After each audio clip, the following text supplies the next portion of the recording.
Selamat pagi teman-teman. Sebelumnya saya mengucapkan terima kasih banyak telah mengklik video ini. Jangan lupa untuk like, komen, dan subscribe.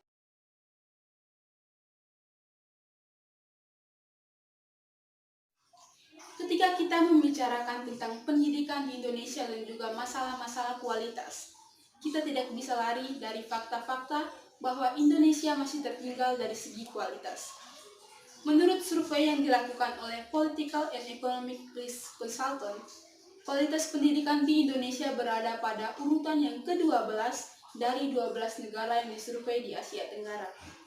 Kemudian, fakta berikutnya bahwa menurut data yang dilaporkan oleh The World Economic Forum Swedia, Indonesia memiliki daya saing yang rendah, berada pada urutan yang ke-37 dari 57 negara yang disurvei di Asia.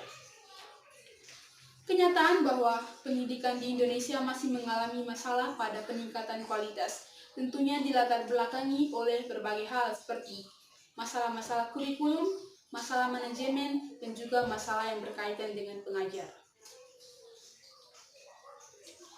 Salah satu masalah yang sering dihadapi adalah tingkat kemandirian guru sering membuat guru merasa bahwa mereka tidak perlu lagi untuk mendapatkan supervisi atau pengawasan dari supervisor. Sedangkan di lain pihak, supervisor merasa bahwa mereka memiliki kekuasaan atau otonomi penuh untuk melakukan pengawasan dengan cara apapun terhadap guru. Ketika kita membicarakan tentang supervisi atau supervisi klinis, tentunya kita tidak hanya membicarakan bahwa supervisi klinis ini berkaitan dengan prinsip-prinsip klinikal seperti pada bidang kedokteran, namun juga kita membicarakan fakta bahwa pendidikan dan juga supervisi pendidikan berkaitan dengan bidang psikologi. Pada proses supervisi pendidikan, tentunya dilakukan secara sistematis dan juga menerapkan prinsip-prinsip pada bidang psikologi seperti observasi, terapi terhadap masalah, dan juga pemecahan terhadap masalah tersebut. Ketika kita membicarakan tentang perbaikan pada masalah supervisi pendidikan, itu artinya supervisi pendidikan tidak hanya fokus pada bagaimana menjadikan guru sebagai profesi yang profesional, tetapi juga fokus pada bagaimana meningkatkan kesejahteraan guru, proteksi terhadap profesi guru tersebut, dan juga bagaimana peningkatan hasil belajar dari siswa. Nah, ketika kita sudah membicarakan panjang lebar mengenai peningkatan masalah kualitas tersebut, kita bisa mendefinisikan bahwa supervisi klinis adalah bantuan profesional yang dilakukan oleh supervisor yang profesional untuk meningkatkan kinerja guru agar menjadi lebih efektif lagi. Seorang supervisor harus memiliki kemampuan seperti bagaimana cara mengidentifikasi masalah dan bagaimana cara menentukan cara belajar yang tepat. Kemudian, seorang supervisor memiliki ciri-ciri sebagai berikut. Bimbingan supervisor kepada seorang guru harus bersifat pembantuan, artinya adanya kerjasama antar kedua belah pihak. Seorang supervisor tidak bisa memaksakan kehendaknya sendiri terhadap guru yang disupervisi. Kemudian, guru dan supervisor harus mendiskusikan bersama apa saja kesepakatan-kesepakatan dan juga instrumen supervisi klinis. Guru kemudian akan mengidentifikasi dan memperbaiki masalah tersebut, masalah yang telah disepakati dan dibicarakan bersama. Supervisi klinis dilakukan dengan teknik observasi klinis dengan umpan balik yang objektif, bukan subjektif. Seorang supervisor harus bertanya dan mendengarkan seorang guru daripada memberikan perintah, sehingga kemudian dari sinilah akan tercipta hubungan yang bersifat diskutif dan kolegialitas.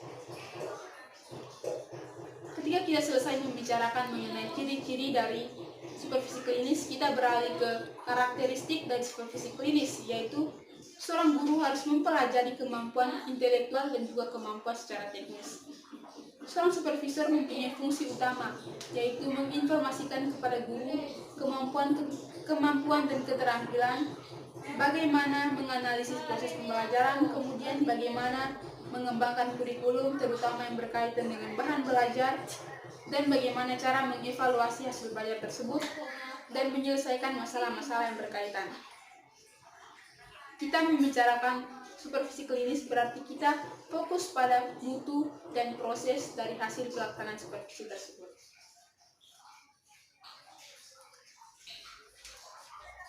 Oke. Tentunya, supervisi klinis memiliki urgensi-urgensi seperti bagaimana caranya menghindarkan guru dari penurunan motivasi sehingga menutupi kelemahannya sendiri. Seorang guru dituntut untuk selalu adaptif dan menjaga konsistensi sebagai profesi yang terhormat, sebagai guru yang profesional. Supervisi klinis mendorong guru untuk cermat belajar dan juga berinteraksi untuk menghindarkan siswa dari praktek-praktek yang merugikan, sehingga dengan demikian menjauhkan guru dari hal-hal yang bersifat merugikan terhadap kualitas pembelajaran seperti penurunan tingkat kepercayaan baik oleh siswa, oleh orang tua siswa, dan juga oleh masyarakat terhadap profesi guru sebagai profesi yang profesional. Jika semua urgensi-urgensi tersebut telah dicapai, maka secara otomatis tujuan-tujuan pendidikan juga telah tercapai. Untuk mendapatkan hasil yang baik, pelaksanaan supervisi klinis harus memenuhi prinsip-prinsip seperti bagaimana membangun hubungan kolegialitas antara supervisi dan juga guru, bagaimana untuk perbaikan kelemahan guru secara objektif, secara transparan, dan secara akuntabel. Kajian terhadap umpan balik harus objektif dan juga atas kesepakatan bersama, tidak bisa dilakukan oleh satu pihak saja.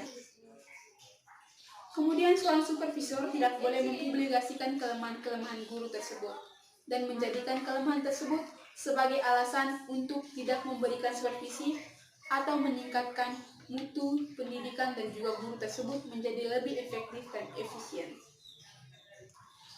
Ketika supervisi klinis diterapkan, maka tentunya digunakan model-model, yaitu bisa menggunakan model pengembangan, model terpadu, dan juga model orientasi spesifik.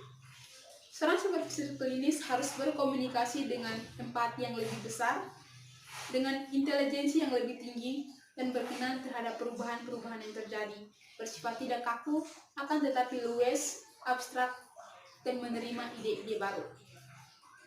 Untuk mendorong komunikasi yang baik agar tercapai pula tujuan yang baik, maka seorang supervisor harus melakukan proses komunikasi yang membantu supervisi.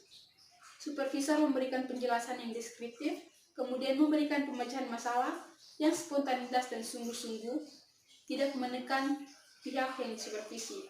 Kemudian seorang supervisor harus memperhatikan kliennya dan menyamakan diri sebagai sejawat yang luwes, sehingga kemudian dari hubungan timbal balik tersebut akan mencapai tujuan-tujuan pendidikan yang telah disepakati bersama.